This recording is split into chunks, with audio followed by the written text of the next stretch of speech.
नमस्कार, मंडी.com में आपका स्वागत है। मैं हूं भुवन भास्कर।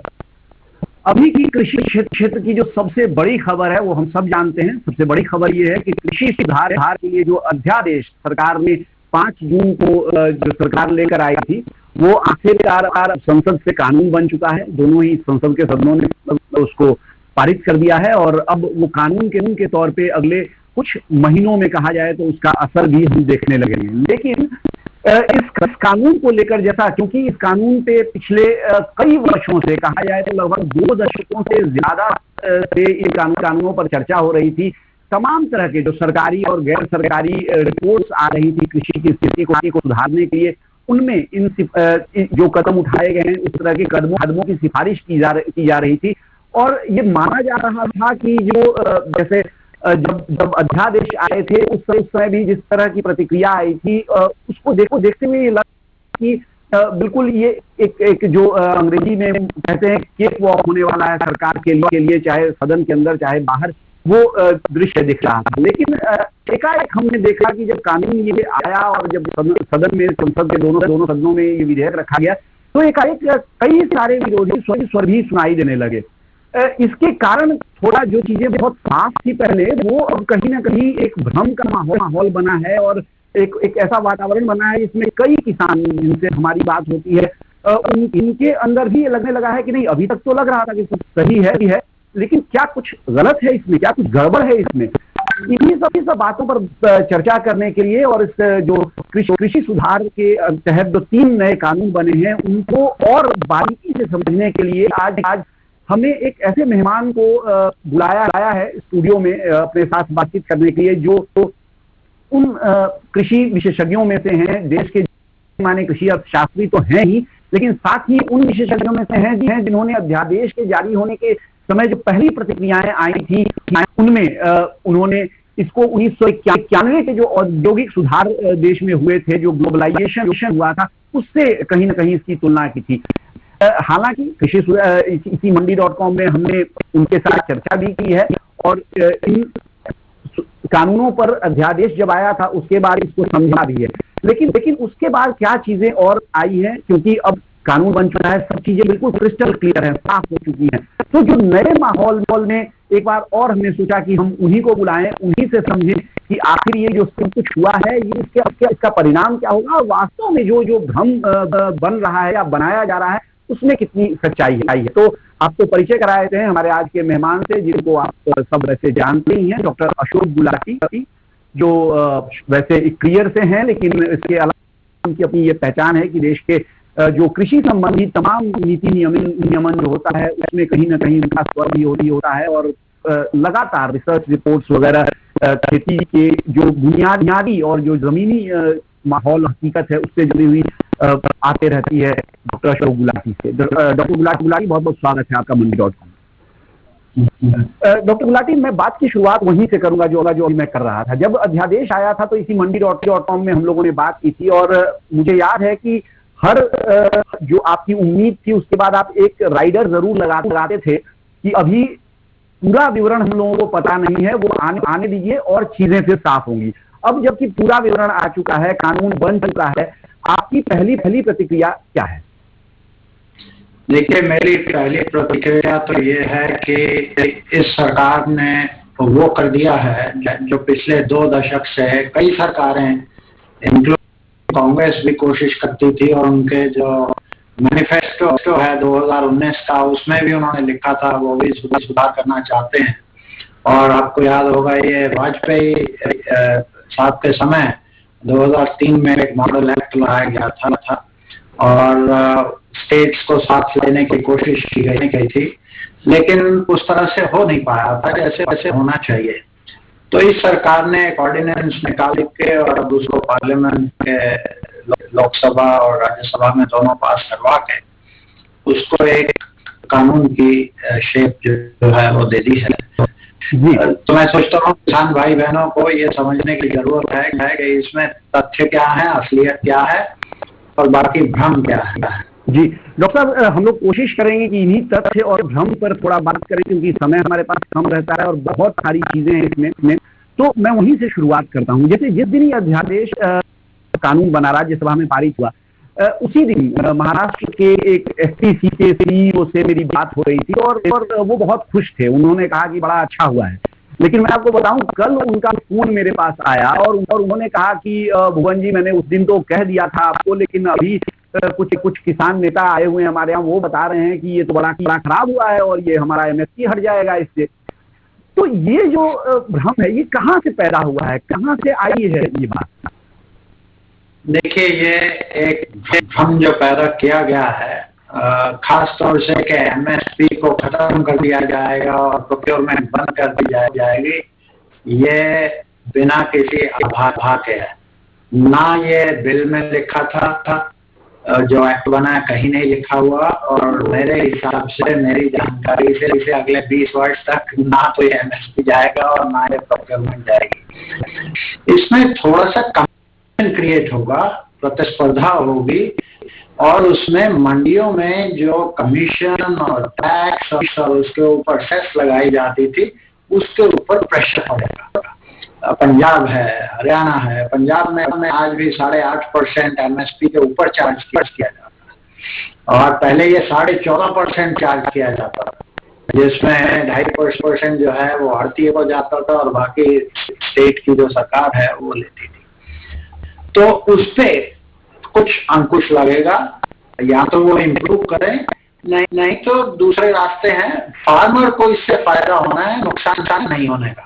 एक यही जो संदेह का माहौल जिस तरह से बना है, और इसमें खास तौर से सोशल मीडिया की भी एक बड़ी भूमिका है। तो मैं व्हाट्सएप पर एक मैसेज जो चल रहा है और फेसबुक पर भी ये मैसेज चल रहा है, वहाँ बिहार का उदाहरण दिया जा रहा है और कहा जा रहा है कि अगर बिहार में एपीएमसी केवल नहीं होने से, जोर होने से ही सब कुछ हो जाएगा, तो बिहार में जो 1700-1600 के मक्के का एमएसपी है तो 1100 में क्यों बिक रहा है? क्या आपको लगता है इसका, क्या आप जवाब देंगे? और अगर ये स्थितियां हो भी गई हैं और जैसा कि आप कह रहे हैं कंपटीशन क्रिएट होगी मंडी के लिए, और क्या साथ में करने की जरूरत है ताकि उस तरह की परिस्थितियां पैदा हो? देखिए, जो मक्के की आप बात कर रहे हैं वहाँ 1100-1200 में बिक रहा है, जबकि 1700 से ऊपर का एमएसपी था। वो सिर्फ बिहार में नहीं बिक रहा, वो पंजाब में भी बिक रहा था उसी भाव पे, 1200-1100 में, और राजस्थान में भी उसी भाव पे बिक रहा। देखिए, एक चीज ध्यान रखिए कि जो प्राइसेस हैं मार्केट के, वो डिमांड और सप्लाई से चलते हैं।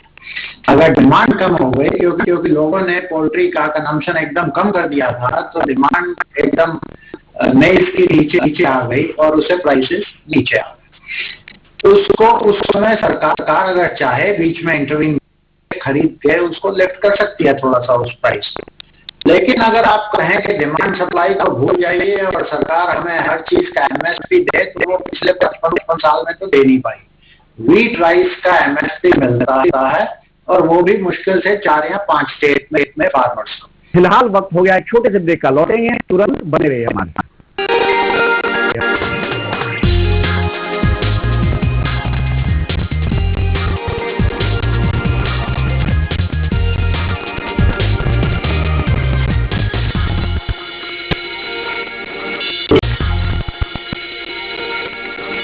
एक बार फिर स्वागत है आपका मंडी.com में। हम बात कर रहे हैं जो कृषि सुधारों पर 3 कानून अभी संसद से पारित हुए हैं और कानून बने हैं, विधेयक पारित होने के बाद उन पर, और देश में जिस तरह का एक भ्रम का माहौल बना हुआ है या बनाया जा रहा है, उस पर और बारीकी से चर्चा के लिए, समझने के लिए कि वास्तव में कहाँ गैप कहाँ पर है, कहाँ जो वास्तविकता है और समझ आ रही है, या जो कई तरह के सोशल मीडिया पर मैसेजेज आ रहे हैं, उसमें गैप कहाँ है। इसके लिए हमारे साथ आज के मेहमान डॉक्टर अशोक गुलाटी हैं। हम उनसे चर्चा अभी जारी रख रहे हैं।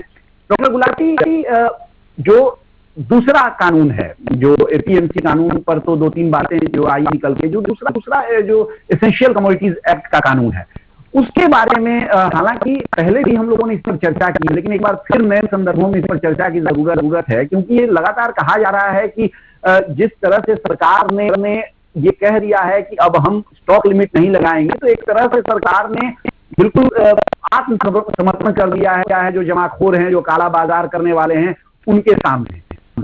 इस संदेह या इस भय का कैसे निदान करना चाहेंगे आप? देखिए, इसमें सबसे बड़ी चीज क्या थी, एसेंशियल कमोडिटीज एक्ट जब लगता था, अभी आपको बिना कहे एक रात का नाम दिया जाएगा कि आप अनियन इससे ज्यादा नहीं स्टोर कर सकते या पल्सेस को इससे ज्यादा स्टोर नहीं कर सकते और वो सारा का सारा आप बाहर निकालिए। तो रिजल्ट क्या होता था कि जो इन्वेस्टर है वो स्टोरेज कैपेसिटी नहीं क्रिएट करता था, क्योंकि कोई भी अपने गोडाउन खाली नहीं देखता था। उत्पादन आता है एक समय में, छोटी सी विंडो होती है जिस समय हार्वेस्टिंग होती है, 1 महीने में सारा आ जाता है, लेकिन आपने सारा साल उसका कंजम्पशन करना है, उपभोग करना है, तो किसी न किसी को तो स्टोर करना पड़ेगा। अब सरकार तो हर चीज स्टोर नहीं कर सकती और आपको नहीं खिला सकती, वो बाजार इकट्ठा करता है। बाजार में जब तक वो स्टोरेज कैपेसिटी नहीं है तो होता क्या था कि जब किसान मंडी में लाता था तो प्राइसेस क्रैश करते थे, क्योंकि स्टोरेज कैपेसिटी लिमिटेड है।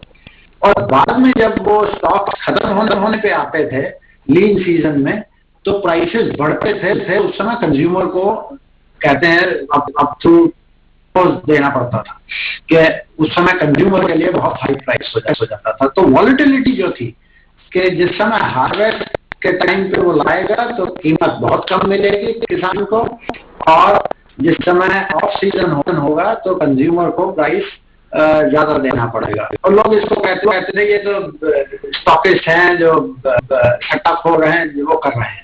लेकिन fact of the matter is कि उसके पास उतना स्टोरेज कैपेसिटी नहीं थी कंट्री में।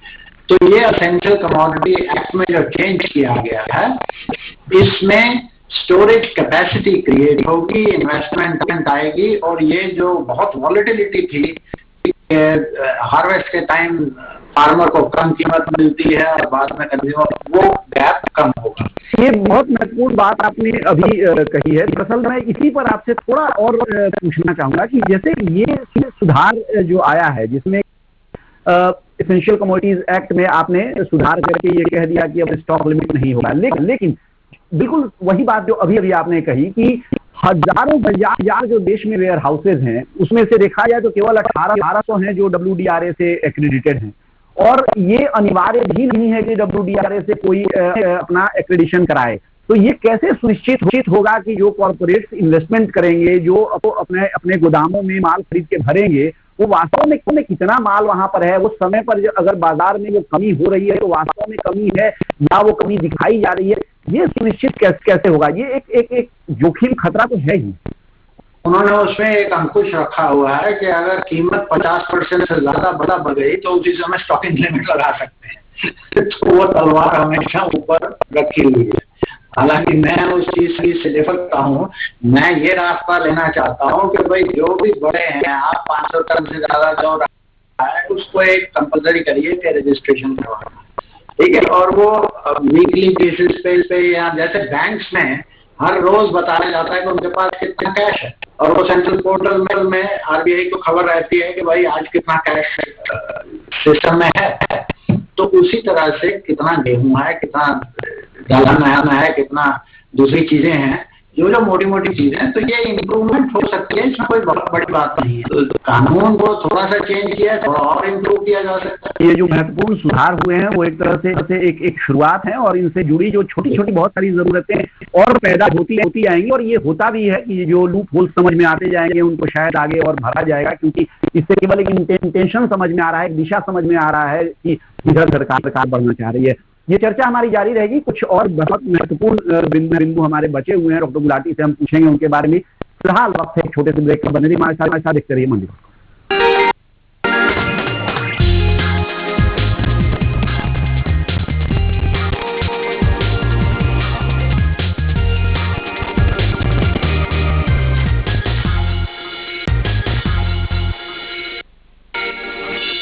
एक बार फिर स्वागत है आपका मंडी.com में। हम बात कर रहे हैं आज जो कृषि सुधारों पर 3 कानून बनाए हैं अभी संसद ने, उनके बारे में, और उनके बारे में जो तमाम बातें हो रही हैं उन पर थोड़ा और गहराई से, बारीकी से उनको समझने की कोशिश कर रहे हैं। हमारे साथ डॉक्टर अशोक गुलाटी, जो देश के जाने माने कृषि अर्थशास्त्री बने हुए हैं। हम डॉक्टर गुलाटी से लगातार अलग अलग जो कानून हैं उनके जो पॉइंट्स हैं जिन पर की कहीं भ्रम है उस पर बातचीत कर रहे हैं। डॉक्टर गुलाटी, इसी में एक भ्रम ये भी है कि जो तीसरा कानून कॉन्ट्रैक्ट फार्मिंग का है, बार बार जो देश में कुछ 2-3 घराने हैं, कारोबारी घराने, जो एक तरह से अब मुहावरा बन गए हैं, एक जुमला बन गए हैं, तो कहा जा रहा है कि वो आएंगे और सारा कुछ वो सारी जमीन लीज ले लेंगे, सारा कुछ वो जमीन पर कब्जा कर लेंगे और किसान बेचारा अकेला क्या करेगा, वो देखता रह जाएगा। तो इसमें आप कैसे बताएंगे क्या, क्योंकि कॉन्ट्रैक्ट फार्मिंग ये कोई नई चीज है, अभी भी हो ही रही थी, तो ये कॉन्ट्रैक्ट फार्मिंग का जो लॉ है इसमें क्यों ये लाया गया है और इसमें क्या नई चीजें ऐसी की गई हैं जिससे किसानों के हित सुरक्षित हो रहे हैं? देखिए, ये भ्रम एक पैदा किया गया है कि कॉर्पोरेट हाउसेज आपकी लैंड ले लेंगे और वो कल्टीवेट करेंगे, वो देश में अलाउड नहीं है। ठीक है, तो कॉर्पोरेट फार्मिंग नहीं होगी अभी। और जो दूसरी चीज है कि आप कॉन्ट्रैक्ट किस चीज का कर रहे हैं, अपनी जो उत्पादन है आपका वो किस कीमत पर वो बताएगा कि भाई जिस समय आप बुआई कर रहे हैं, आपको जिस समय हार्वेस्ट करेंगे उस समय क्या कीमत हम देने को तैयार है और इतना माल आपसे खरीदने को तैयार है। आपको अच्छा लगता है उससे कॉन्ट्रैक्ट कर लीजिए, नहीं अच्छा लगता मत कीजिए। उस समय मंडी में जो भाव होगा, जो बाहर मिलेगा देखा जाएगा।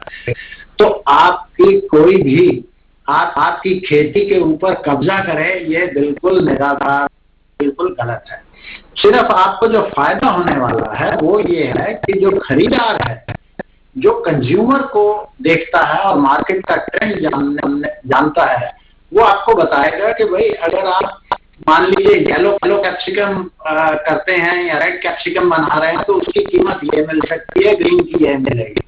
अगर इस तरह की गेहूं है आपको ये प्राइस मिलेगी शरबती की, और ये दूसरी वाली गेहूं की प्राइस मिलेगी। तो ये वो पहले contract in A way assurance है। तो जो मार्केट रिस्क जिसको हम कहते हैं, इस समय फार्मर जब बुआई करता है उसको कुछ नहीं पता कि जिस समय हार्वेस्ट होगी 4 महीने के बाद उसको क्या मिलेगा। और आपकी ऑप्शन है, आप करना चाहते हैं करिए कॉन्ट्रैक्ट फार्मिंग, नहीं करना चाहते मत कीजिए, कोई जबरदस्ती किसी को नहीं है। और ये कहना कि कॉर्पोरेट आपके जमीन ले लेंगे और उस पर उत्पादन, this is all miss information campaign और बिल्कुल निराधार, बिल्कुल असत्य है। जी डॉक्टर गुलाटी, सवाल बहुत है हमारे पास, लेकिन अब समय नहीं है, तो एक आखिरी और सवाल मैं आपसे पूछूंगा इन्हीं बातों पर जो बातें हो रही हैं। मैंने एक किसान नेता का एक बयान पढ़ा किसी अखबार में, उन्होंने एक्सप्लेन किया था कि आखिर इससे जो एपीएमसी वापस में जा रहा हूँ पहले कानून पर, तो उसका खतरा क्या है। उन्होंने कहा, पंजाब का उदाहरण वो दे रहे थे, उन्होंने कहा कि देखिए यहाँ जो 8.5% का जो हम कुल मिला के टैक्स है, 2.5% कमीशन एजेंट का है, 3% मार्केट फीस है, 3% रूरल डेवलपमेंट फीस वो लेते हैं। तो उन्होंने कहा कि ये 1 क्विंटल धान पे करीब 164 रुपए हमारा ये पड़ जाता है ये। और जब कोई बाहर आप उसको अनुमति दे देंगे खरीदने के लिए, तो उसको ये 164 रुपए नहीं पड़ रहे हैं, तो वो ये किसान को भाव पास ऑन कर सकता है, वो हमारे कंपटीशन में वो फायदे में आ गया। और ऐसा करके एक लंबे समय में वो मंडी को खत्म कर देगा, क्योंकि तो फिर तो कोई किसान हमारे पास आएगा, और जब एक बार मंडी खत्म हो जाएगी फिर उनकी मोनोपोली हो जाएगी और उसके बाद वो फिर किसान से कुछ भी भाव लेंगे। तो इसलिए उनका कहना था कि ये मंडी को खत्म करने का कानून है। मंडी में जैसे पंजाब का उदाहरण आपने दिया, 8.5% वो एमएसपी के ऊपर ले रहे हैं, ठीक है, और पहले ये 14.5% था। तो पहले तो मुझे ये समझाइए है कि 8.5% एमएसपी से ऊपर लेने का मतलब क्या है, उसका क्या धारणा है पीछे। सरकार खरीद रही है, एफसीआई खरीद रही है, किसान आ रहा है, उसमें कोई बोली नहीं लगनी, कोई बड़े काम नहीं करने। आप कहते हैं कमीशन एजेंट को 2.5% दे दीजिए, तो बैठे बैठाए 2.5% दे रहा है वहां पे, किस बात का ले रहा है।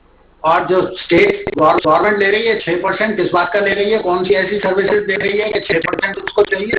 अगर वही सर्विस और उससे बेटर सर्विस कोई 2% लेके कर सकता है, 1% लेके कर सकता है, तो कंपटीशन यही एक है कि जो मोनोपोली क्रिएट हो गई एपीएमसी की, और उसमें सबने अपने बेसिकली वो पैसा कहां से जाता है, वो अल्टीमेटली फार्मर को ही कम मिलता है और बाकी और कंज्यूमर को ज्यादा देना पड़ता है।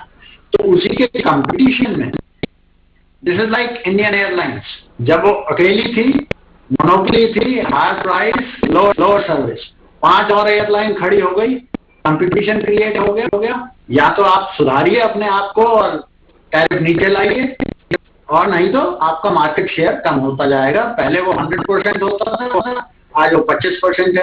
तो अगर ये एपीएमसी खुद नहीं सुधरेंगी, ये कंपटीशन उनको सुधारेगा और 10 साल के बाद, 15 साल के बाद एपीएमसी का शेयर 20%, 25%, 50% रह जाएगा। जी बिल्कुल। और प्रधानमंत्री ने एक जो स्टेटमेंट दिया था इस पर, वो मुझे समझ में आता है कि कहा कि हर कोई जो कपड़ा बनाता है वो तय करता है कि वो कहाँ बेचेगा, किसको बेचेगा। उसी तरह से जो साबुन तेल बनाता है वो तय करता है, सोचेगा। लेकिन किसान जो पैदा करता है उसको हम कहते हैं कि नहीं तुमको इसी को बेचना है। और ये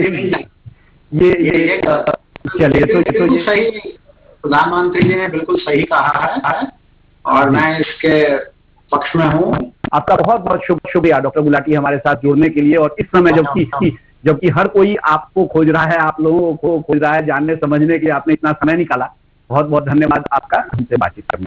ये थे कृषि अर्थशास्त्री देश के जाने माने डॉक्टर अशोक गुलाटी, जो बात कर रहे थे हमसे, जो कृषि सुधार पे 3 कानून आए हैं उनके बारे में। और हमें इसीलिए, क्योंकि समय कम था और वैसे भी कानून में क्या कुछ है ये बहुत चर्चा हो चुकी है, लेकिन बदले संदर्भों में ज्यादा जरूरत इस बात को समझने की है कि जो पूरा विरोध का एक माहौल देश में बना है वो क्यों बना है। और इसलिए हमने कोशिश की कि इस कार्यक्रम में हम उन्हीं बिंदुओं बात करें डॉक्टर गुलाटी से जहां की ये विरोध हो रहा है, जहां की ये भ्रम हो रहा है। हमें उम्मीद है कि हमारे दर्शकों को इस कार्यक्रम को देखने के बाद इस भ्रम और विरोध को समझने में थोड़ा और मदद मिलेगी और इस कानून को समझने में भी थोड़ी मदद मिलेगी। फिलहाल अब मुझे दीजिए इजाजत, लेकिन बने रहिए हमारे साथ, देखते रहिए डीडी किसान, क्योंकि डीडी किसान पर कार्यक्रमों और समाचारों का सिलसिला जारी है। आपकी राय हमारे लिए बहुत महत्वपूर्ण है। आप हमारे टोल फ्री नंबर पर कॉल कर सकते हैं और अपनी राय दे सकते हैं। साथ ही आप ईमेल के जरिए भी हमें अपनी राय दे सकते हैं। हमारा ईमेल पता है ncdexmandi@gmail.com।